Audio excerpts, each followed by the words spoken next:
Hello, Notre Dame students. Hope you had a marvelous spring break. Fun one. It was a new one, a unique one. I don't know if any of you joined in the John Krasinski, huh? That virtual prom, pretty crazy.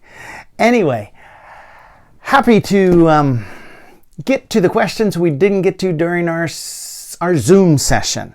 And so I've got them all here on my phone. Let's have a look and we'll see what we can do if we can get these questions. The first section you had there was about the decision to stay and what inspired me to stay and be an upstander.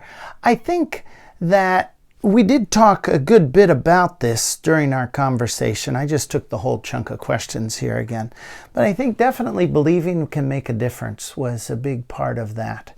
From life experiences, stories that I'd read about people in history, people in modern times, just believing you can make a difference is a big part. And Teresa's support, really big part there. I can't imagine doing it without her support. And of course, I often love to put this picture up on the screen of our, what would we call this, our enlarged family in Rwanda. You know, when you have two people there, your family has grown, and it's not really a question of who's more important. Teresa never said, what about me and the kids? It was we were all family. And while Anita and Genevieve were part of the minority marked to be killed, the question wasn't who's more important. The question is how can we help our family? So Teresa's support, huge part of that. Number 2, what made you decide to stay in Rwanda during the genocide? Okay, well, I kind of hit them both at the same time, I think, there. Number 3, did you ever consider leaving before you planned to? No, well, okay, once there was a time during maybe during May, towards the end of May, where my regional boss, David Syme, said, hey, Carl, I'll come and stay with people in your house and you can take a break with your family. I thought, boy, that sounds really good. But when he got there, we realized he just didn't have the relationships, he didn't have the background there. It just wasn't going to work. But his coming really was a big boost. He brought me different supplies and especially really moral support. Really appreciate David. Was your family outside of Rwanda worried for you once you return home? Yeah, definitely. I think, when there's family pressures, one of the most important things is for people to feel heard. Sometimes when we're having like a family discussion and it gets kind of intense and it's one person, well, yeah, but what? And somebody's interrupting it.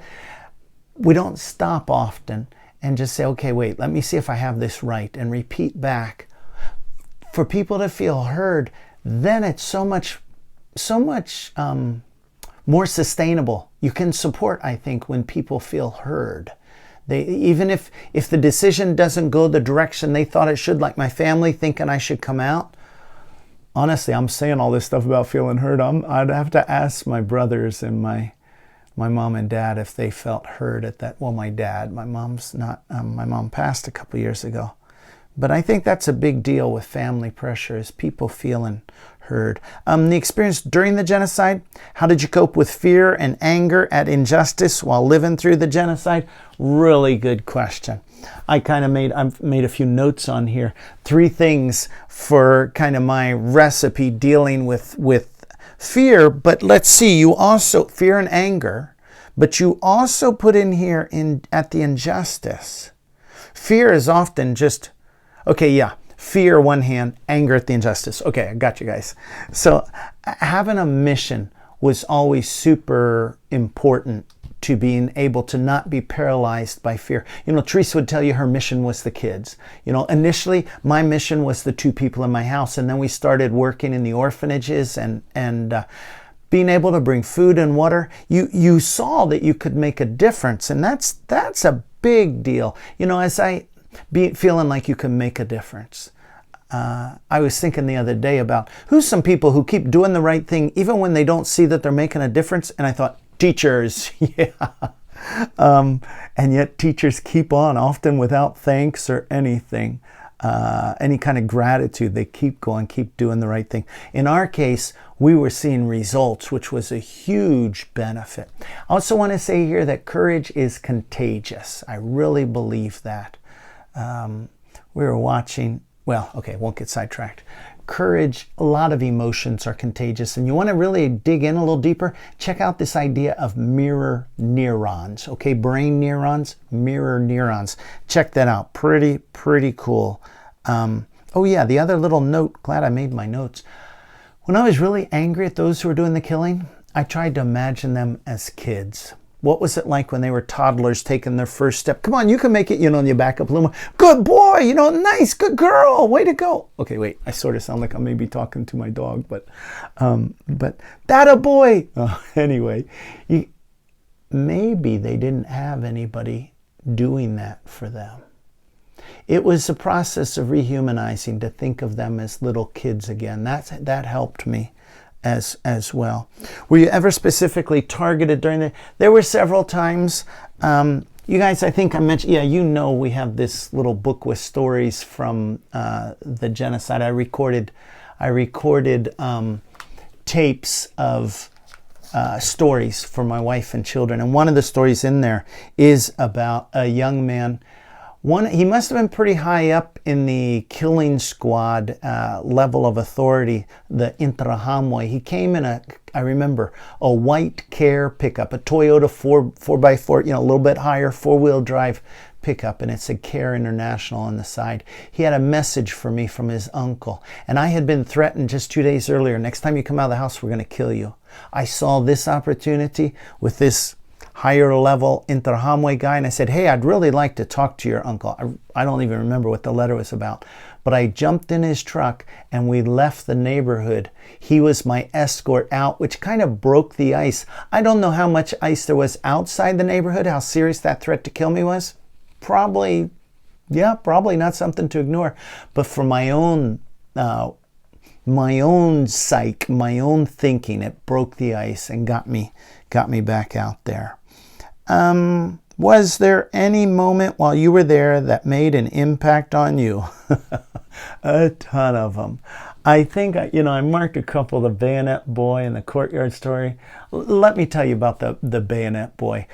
We had stopped driving into our neighborhood. One particular valley we got shot at so much we started parking the car in near the Red Cross office, which was more towards the center of town, and walking home every evening.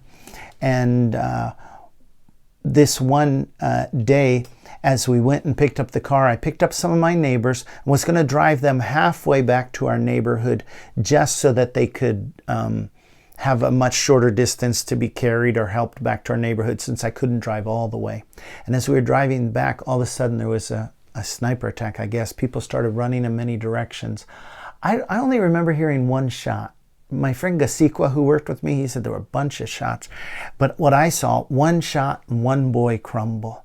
We went, scooped him up off the side of the road, turned around, raced back to the hospital, and it was a really strange one. I remember looking all over for blood. I was leaning over the back seat. We're in a little double cab pickup truck.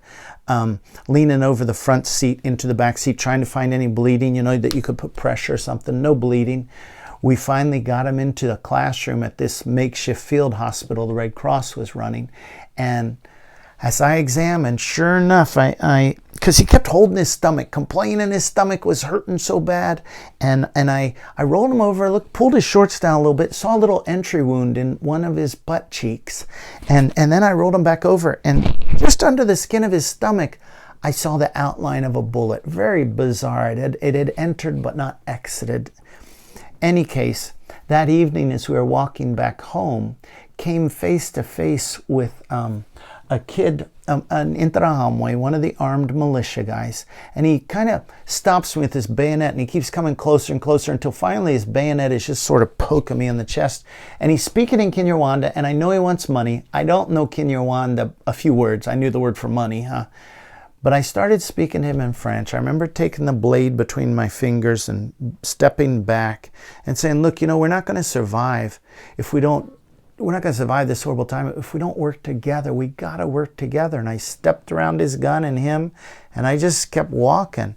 I remember just feeling like, is that guy going to shoot me any second as I was walking away? I didn't turn around to look. And I got about 30, 40 steps away, and an older gentleman comes out from his home just below the road, comes up, hey, how's my son? And I'm like, I'm thinking about the guy back the road, with the gun, and I'm like, who's your son?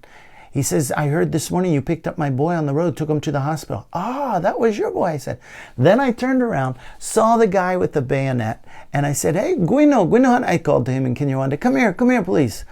And he came down and I explained, well, actually, I didn't explain. I think the father had figured out what all was happening. And I was going to explain how we got to work together. I took this guy's son to the hospital. But the father, I don't know what all he said in Kinyarwanda. He was just shaking his finger at the boy. And the boy kind of lowered his head and lowered his gun and walked away. And you asked, a moment that made an impact on me. Well, obviously, you come close to death. That makes an impact. But it also impacted me that so much of life is about relationships. Now, there was no guarantee when I picked that kid up in the morning that his dad would sort of come to my rescue in the evening. But doing the right thing, what we believe is the right thing, sometimes it will come back to benefit us. Sometimes it might not.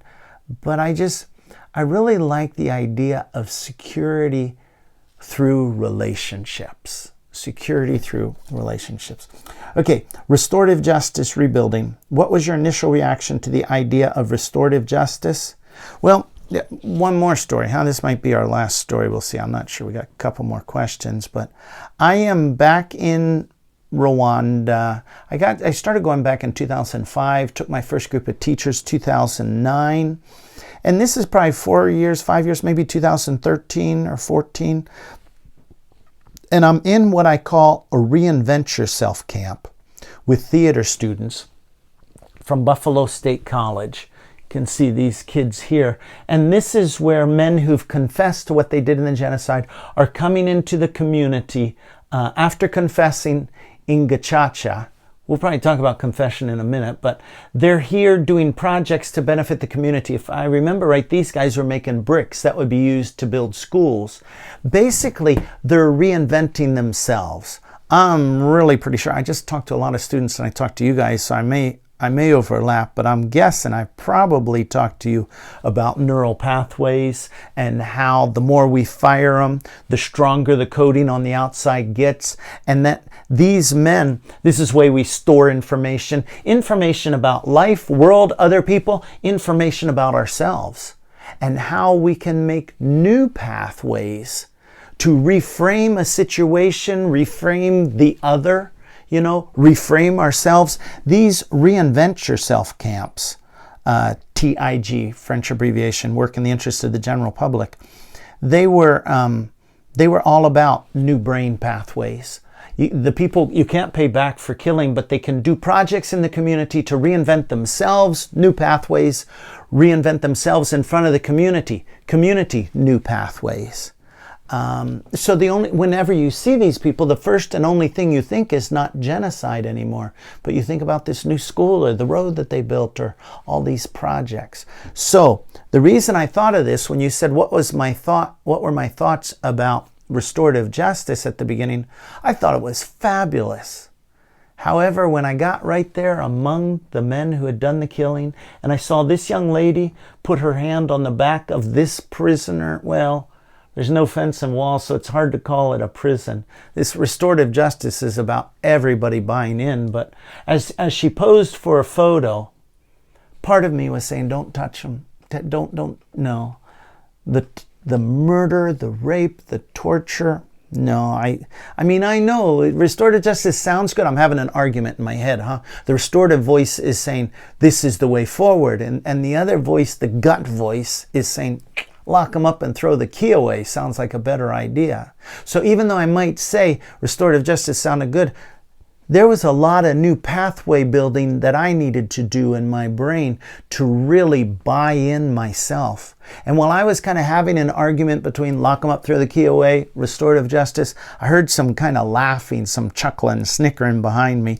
And here were these two little guys. Remember, there was no fence to keep the prisoners in, no fence to keep these kids out.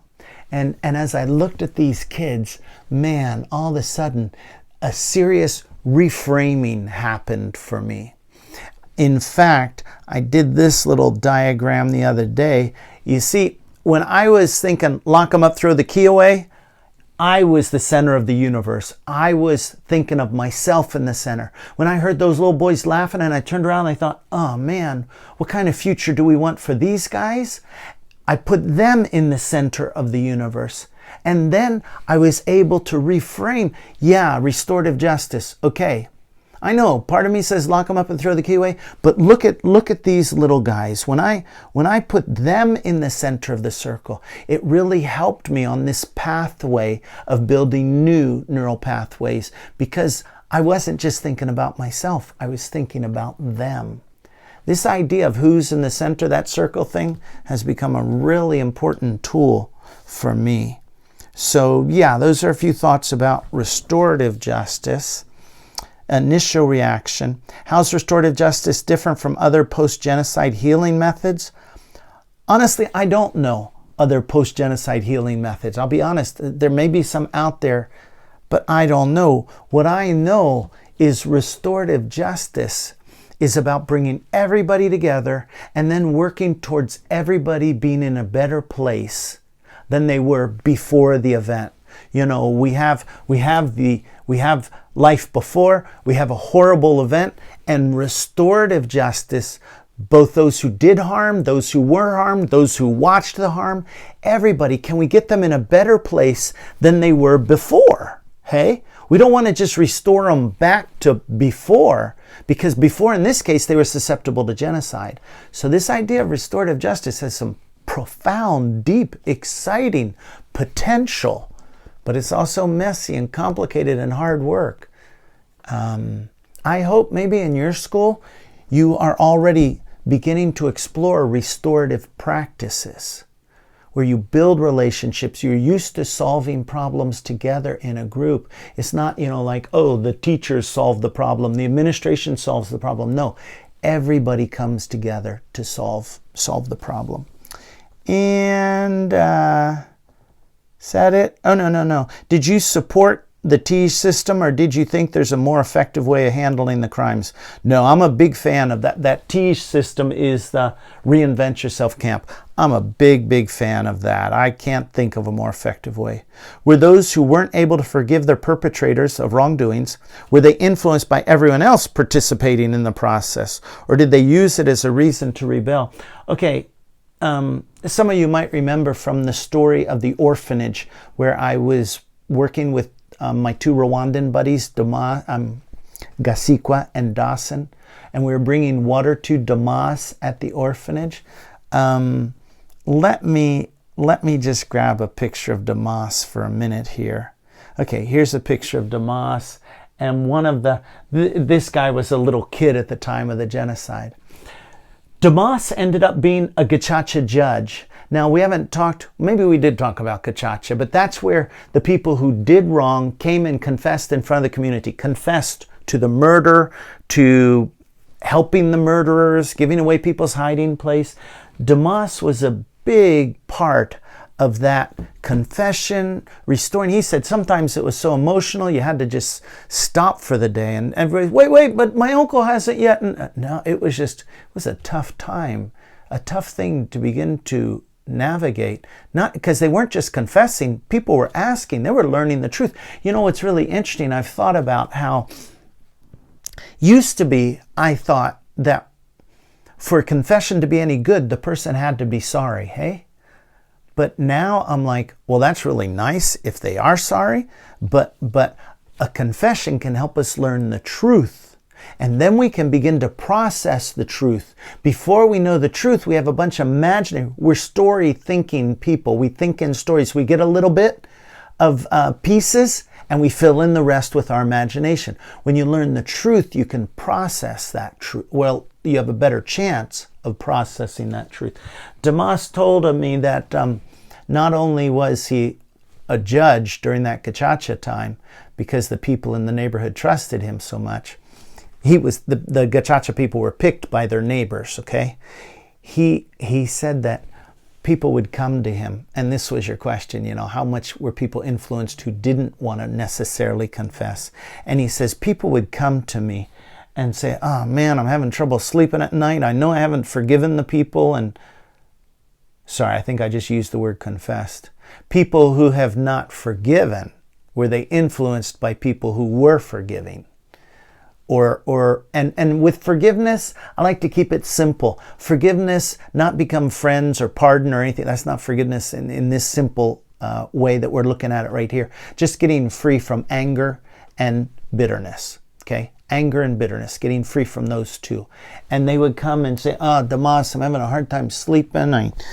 In church, they're talking about forgiveness in every place. And Damas would say, hey, Friday is visiting day at the prison. Take a pineapple, take a bar of soap, take some little gift, and go meet the people in prison. What? The people who killed your family? Restorative justice is radical, and it takes really courageous leaders like Damas. Man, and Damas, when you talk to him about forgiveness, he says, don't be picky about, forgive this and that. No, he says, forgive everybody. Mostly not whether or not you think they deserve it. This getting rid of bitterness and anger, you deserve it. The person who was harmed deserves to be free from bitterness and anger. So it's not really a question of whether you got to find a way to get free. And one of the things Damas was telling them is if you take them a pineapple, a bar of soap, you are rehumanizing them. You are extending kindness. And as you extend kindness, he probably wasn't talking about neural pathways specifically, but I can sure see it in the neural pathway story. You show kindness to somebody who has done wrong to you, and you will fire other pathways in your brain that will help you not just see them as one thing. As you share a bar of soap and you see how grateful they are for a bar of soap, you're like, there's something rehumanizing about that. So I think we probably got to get to wrapping this one up here. Are we down towards the end? Today, do you look at events differently than now? Oh yeah, definitely. This big idea of us and them thinking, really important. I know this might be a repeat, but shucks, you had spring break, so you probably don't mind. But this thing about looking at life differently, this is what first fires in my brain when you say look at life differently now. The pathway to harm, I think, is summarized in the word polarize. Polarizing vocabulary, polarizing actions. The way we treat somebody, the way we talk about somebody, the jokes we tell, the labels we put, are they polarizing or are they on a pathway to health? Are they restorative? Polarizing is all about us and them. Us and them. You have a problem and we blame somebody.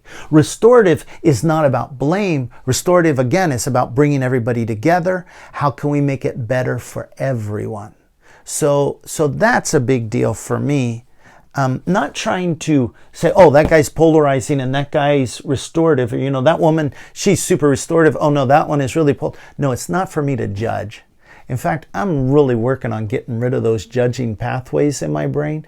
Judging people, jump assumptions and things. We have to judge certain things, don't go through a red light. But judging people, judging motives, I'm really trying to replace judging with curiosity. I wonder why, instead of, assuming I know why.